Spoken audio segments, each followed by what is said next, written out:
Bonjour à tous et bienvenue pour ce nouveau test. Aujourd'hui on va parler des OnePlus Buds Pro qui sont donc les derniers intras de chez OnePlus qui veut créer un petit écosystème, et donc ce qui fait que vous aurez bientôt le test du OnePlus 9 au passage en même temps sur la chaîne. Vous l'aurez normalement dimanche si j'ai pas de retard, et ce qui fait que donc ces OnePlus Buds Pro vendus environ 150 € viennent se mettre face à une concurrence assez énorme, et notamment face à du Samsung que j'ai testé il y a peu. Ce qui fait que je vais pouvoir vous donner mon avis sur ces intras, et notamment un petit peu ce qu'ils valent.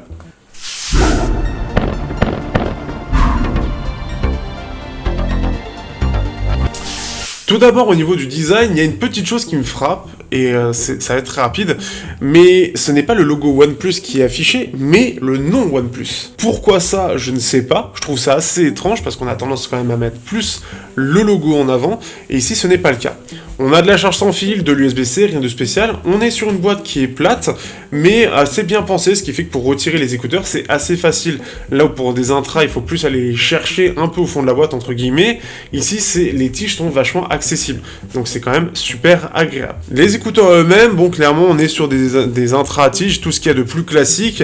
Certains diront que ça ressemble à des AirPods Pro. J'ai envie de vous dire, il y a combien d'AirPods Pro qui ressemblent à des AirPods Pro ou autre chose de très ressemblant? Je crois qu'on a le choix. Après, ça y ressemble, oui, mais bon, bah, on peut pas tout réinventer non plus.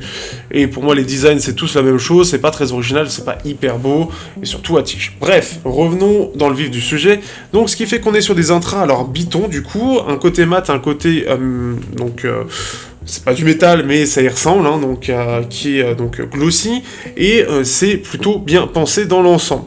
On a quelque chose de confortable, d'agréable, et ce qui fait que ça fait un peu semi-intra, comme l'AirPods Pro. Et je sais que ça vous fait plaisir. Bref, au-delà de ça, on va avoir donc une application dédiée. Ce qu'il faut savoir, que c'est intégré à OnePlus, mais l'application n'est pas visible dans la liste des applications. Ce qui fait qu'il faut aller le chercher dans Bluetooth, et dans Bluetooth casque, et ça vous lance l'application OnePlus. Un peu dommage qu'elle soit cachée. Pour moi, il devrait faire comme Galaxy, enfin comme les Samsung, avec l'application Galaxy, où c'est accessible tout de suite. Soit on peut y accéder via le Bluetooth, via l'application Bluetooth, soit on y accède via l'application Galaxy Wearable. Ce qui fait que c'est beaucoup plus pratique, notamment pour gérer divers petites choses, notamment par exemple les commandes. Pour tout ce qui est application, commande, etc., je vous mets tout ça ici, il n'y a rien de spécial, vous savez, j'utilise très peu les commandes, donc ce qui fait que je ne serai pas le plus pertinent de ce point de vue-là, mais globalement, c'est réactif. On a aussi un système pour détecter si vous enlevez l'écouteur, ce qui fait que ça enlève la réduction de bruit, ainsi que donc ça met en pause la musique. Donc tout ce qu'il y a de plus classique, on commence à l'avoir un peu partout sur ces gammes-là. Au niveau de l'autonomie, on est sur à peu près 5 heures. Au niveau de la boîte, je vous mets ça ici. Normalement, on est dans la moyenne, donc il n'y a rien d'incroyable là-dessus, ça réinvente pas, mais il y a quand même pas mal de concurrents qui commencent à aller à plus que ça, notamment du 8 ou 10 heures. C'est un peu dommage d'avoir quelque chose qui est un peu plus limité.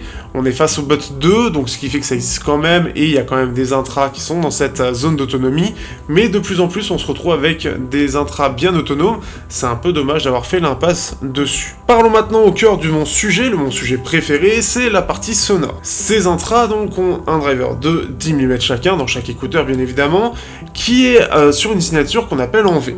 Donc on va avoir une basse assez proéminente, des médiums bien en retrait, et ensuite on va avoir donc des aigus qui sont mis en avant.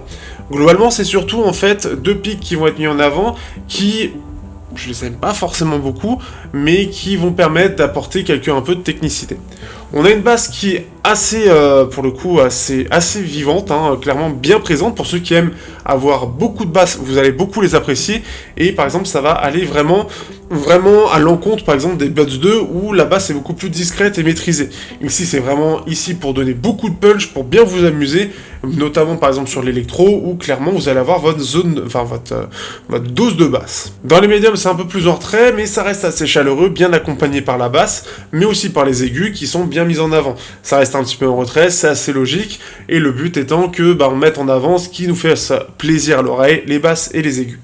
Les aigus, alors on a quand même un petit pic dans les médiums qui va permettre de les remonter un petit peu, et c'est surtout qu'on a un pic dans les aigus qui, eux, peuvent être un peu plus agressifs. Le but est surtout de montrer un côté un peu plus technique, un peu plus détaillé, mais le truc c'est que ça peut être aussi un peu fatigant, voire perçant pour ceux qui sont sensibles aux aigus.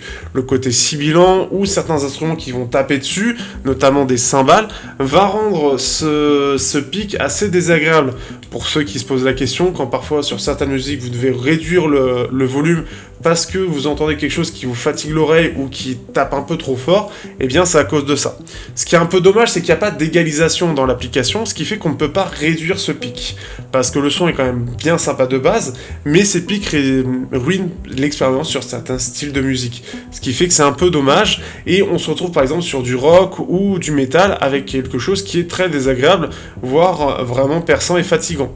C'est quelque chose d'ailleurs qui a été aussi noté par les numériques, qui va aussi dans le même sens dans l'ensemble, ce qui fait qu'on a quelque chose qui reste pas mal du tout sur le son, mais qui est un peu limité, enfin, on est un peu limité par ça, et ce sera pas forcément agréable pour tout le monde. C'est pour ça d'ailleurs que j'apprécie beaucoup les Bass 2 qui sont plus sympathiques, et notamment qui intègrent une égalisation, qui permettent de réduire les petits soucis, notamment dans les aigus, qu'on pourrait avoir. Le son peut être, est plutôt bon, on a une scène qui est plutôt large, et si on compare rapidement, donc comme j'ai dit, les Bass 2 sont quand même beaucoup plus sages, et arrivent à avoir un son sympathique. Mais pour certains, ça pourra manquer un petit peu de basse. Franchement, après, avec un peu d'égalisation, on peut vraiment se faire plaisir et avoir une basse qui va être beaucoup plus présente. Et c'est là-dessus qu'on peut jouer et qui peut vous plaire. L'autre chose, c'est les One More Confobots Pro, que j'apprécie beaucoup, qui sont vendus moins cher, mais qui sont beaucoup plus équilibrés. Eux, si vous recherchez quelque chose d'un peu neutre, qui soit avec un son un peu chaleureux, et une basse qui reste quand même assez fun, ils sont vraiment très très sympathiques. C'est des intras qui, je trouve, à 100€, ont tout pour eux. Ils ont l'application, la réduction de bruit, on va en parler juste après, et un son qui est agréable, sans pic particulier, mais bien maîtrisé de bout en bout, ce qui fait qu'on a un son qui est agréable et qui peut être utilisé pour tous les styles, sans avoir besoin de réduire le volume sur certains styles à cause de certains pics. Voilà, ça c'est la petite pub cadeau. Mais sinon, pour revenir au OnePlus Buds Pro, voilà, ça reste après une signature assez classique. Ceux qui ont l'habitude d'entendre des intras pas forcément très chers, c'est une signature qu'on retrouve un peu partout. Donc si vous avez l'habitude, ça devrait pas trop vous choquer. Ceux qui sont sensibles aux aigus, en tout cas, faites attention.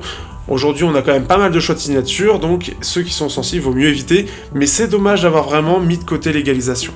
À voir si plus tard ce sera ajouté. Pour terminer, on va parler un peu de la réduction de bruit active de ces OnePlus Buds Pro, et malheureusement, c'est un petit peu, pour moi, entre guillemets, un échec. Autant dans les basses, ça arrive à bien réduire, autant dès qu'on arrive dans les médiums, ça réduit beaucoup moins. Ce qui fait que clairement, on va entendre les conversations. Est-ce que c'est fait exprès ou pas, je ne sais pas, mais pour moi, quand on fait de la réduction de bruit active, c'est pour ne plus rien entendre. Et clairement, face à d'autres intras, et notamment One More ou les Galaxy, on se retrouve avec quelque chose qui est vraiment nettement mis en avant. Et en fait, même avec la réduction de bruit active, ça amplifie même l'impression d'entendre ces conversations, ce qui est vraiment dommage. Et on n'a pas l'impression d'être coupé du monde, alors que pourtant, pour moi, dans ma conception de la réduction de bruit active, c'est censé le faire. Ce qui fait qu'on n'est jamais réellement coupé et on n'a pas de gestion particulière.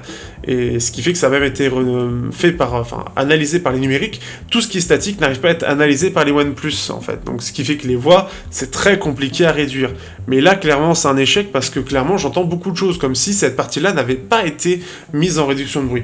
Ce qui fait que c'est vraiment le gros défaut que j'ai, et pour ceux qui ont besoin d'une réduction de bruit active, et notamment pour ne vraiment plus rien entendre, un maximum de choses, ceux-là ne sont pas vraiment adaptés. Et c'est vraiment dommage. Ce qui fait que dans l'ensemble, les intras sont plutôt corrects, mais ne transcendent pas par rapport au marché ce qu'il peut proposer. On a un son qui reste assez standard, un peu basseux, enfin même très basseux, avec des aigus bien mis en avant qui peut plaire à beaucoup de monde, mais qui, sur certains styles où il y aura beaucoup de choses, pourrait être assez désagréable. Ça a tendance à trop tirer sur l'aigu et ça peut être fatigant.